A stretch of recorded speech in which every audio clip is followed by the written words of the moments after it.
The Republic of Ireland national team have had a difficult history. Despite being blessed with stars such as Roy Keane and Liam Brady, the nation has often seen their rugby team be the one with success.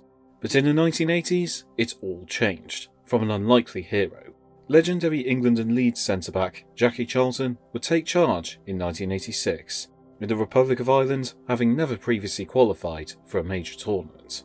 It was initially controversial with his status as an Englishman, but he would soon go on to become a hero in Ireland and generate memories that would last an eternity. This is the story of Jackie Charlton, the Honorary Irishman.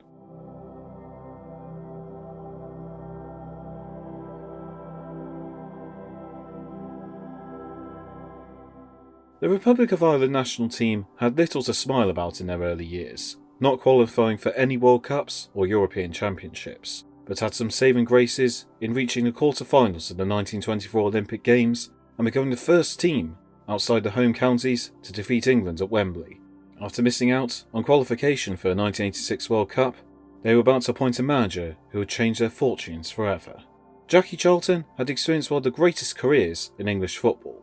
Coming from a mining community in Ashington, Northumberland, with his brother Bobby, he went on to play for Leeds United for over 20 years, winning 5 major honours with them, and also won the World Cup with England in 1966. After retiring, he went back to the North East to take the manager's job at Middlesbrough. Upon joining them, he set out terms that he would never sign a contract, an assurance he would never be sacked, and requested 3 days off a week to allow him to go fishing and shooting. He guided Middlesbrough to promotion, and having solidified them in the First Division, he would apply for the England job, but was never considered. He went on to manage Sheffield Wednesday and then Newcastle, taking the latter job on the advice of his uncle, Newcastle legend Jackie Milburn. He would resign after 1 season due to a dispute with fans, and he was about to take the job that would shape his managerial career. After the departure of Owen Hand as manager, the Irish Football Association considered many options. Brian Clough was approached, but Nottingham Forest denied them permission to speak with him. The likes of Billy McNeil, Pat Crerand, Terry Neal and Noel Cantwell were all also considered. Jackie Charlton was interviewed whilst filming a fishing programme for Channel 4, telling the associates he could spare them an hour. It was a choice between Bob Paisley, who had left Liverpool 3 years before, or Jackie Charlton. The Irish FA chose the latter. Jackie admitted that the news surprised him, and on his first meeting, he stuck to his policy of never signing contracts. When discussing the salary, he asked for the same wage his predecessor was on.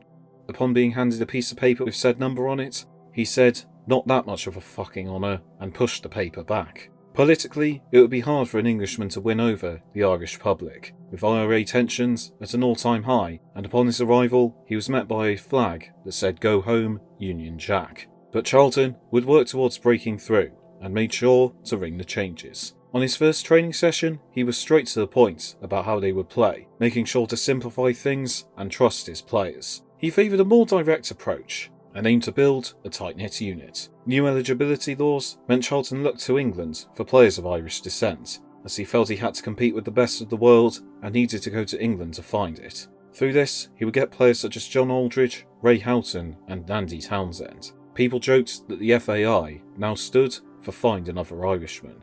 Charlton was loved by his players, not taking himself too seriously and constantly laughing. Mick McCarthy said that Charlton would let his players go out for drinks during team meetups, and this meant players would run their socks off for their manager. Charlton's first game was a defeat to Wales, but they would bounce back, and the qualifying campaign for Euro 88 went swimmingly, with them finishing top of the group, and as a result, reaching the tournament for the first ever time. 1 year after taking the job, Jackie Charlton had worked his first miracle.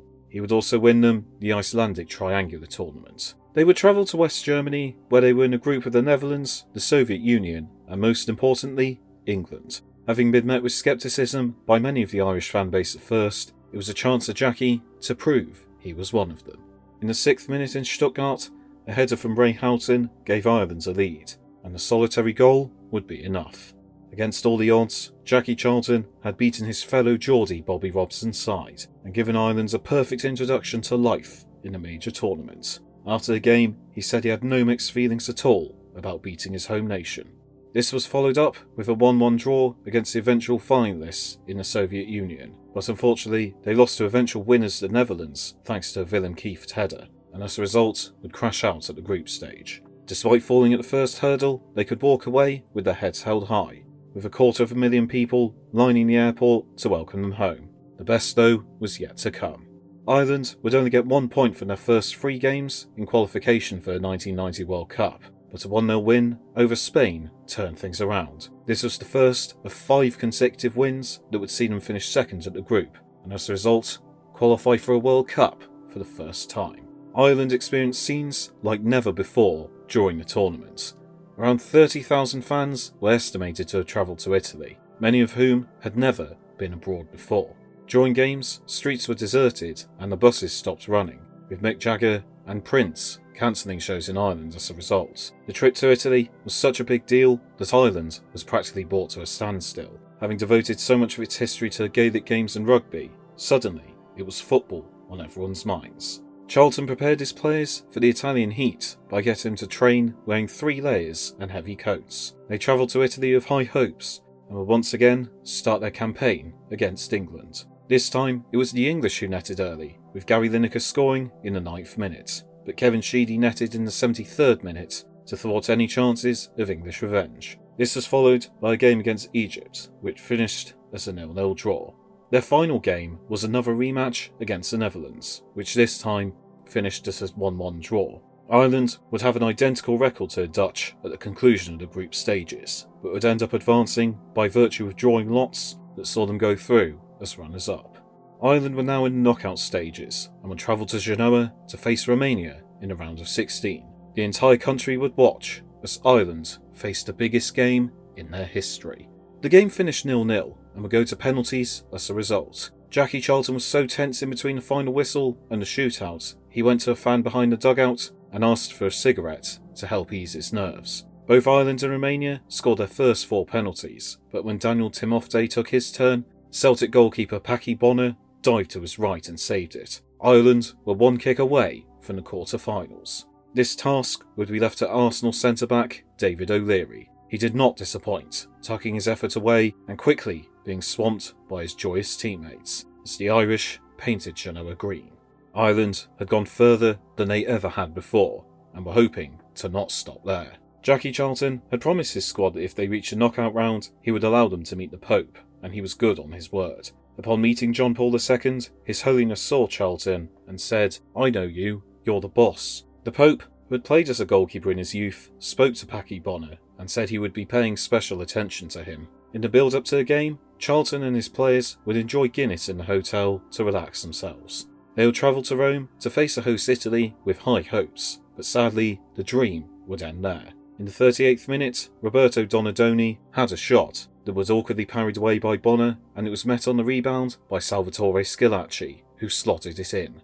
It would be enough, and Ireland's World Cup dream was over. Hearts are broken, but once again, Ireland had done themselves proud. A quarter-final in their first ever World Cup was a remarkable achievement, and Charlton had come to peace with the result by a time they were in the dressing room. He gave his players a lengthy team talk, thanking them for their efforts and told them to enjoy their holidays. At the end of the team talk, he turned to Paki Bonner and said, "By the way, the Pope would have fucking saved that."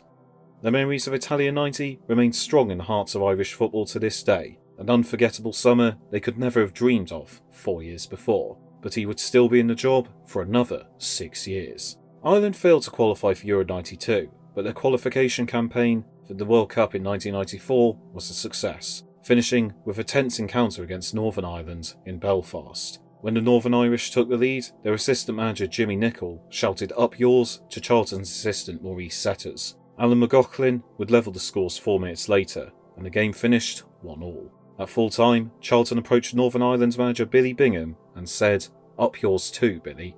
Ireland finished ahead of European champions Denmark on goal difference, and were heading to another World Cup.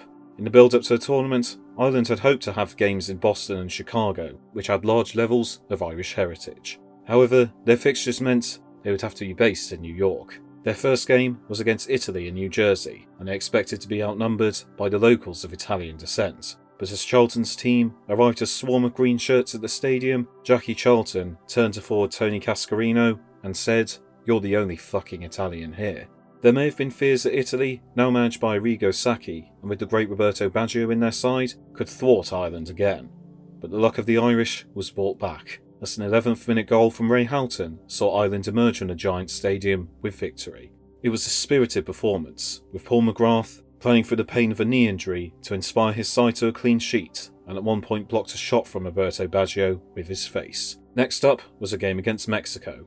The Mexicans would go 2-0 up, and Charlton looked to bring on John Aldridge. A dispute with the officials, who initially did not let Aldridge enter the pitch, would see Charlton banned from the touchline for the next game, but the Tranmere forward would net a consolation. A 0-0 draw with Norway saw Ireland through the group stage, where they met the Netherlands. Sadly, it would be the end of the road, with Dennis Bergkamp and Wilhelmus Jonk netting to seal a 2-0 win. As a reward for his efforts, Charlton was granted the freedom of the city of Dublin, the first Englishman to be awarded this title in 140 years. The statue was also unveiled of him in Cork Airport in his beloved fishing gear. Sadly though, Charlton would not take Ireland to another major finals. They failed to qualify for Euro 96, losing in the playoffs to the Dutch, and afterwards he resigned, saying he had wrung out as much of the squad as he could, and some of his older players had given all they could give. Jackie Charlton would never manage again. He was awarded an honorary Irish citizenship that same year. Throughout Ireland, he would be known as Saint Jack.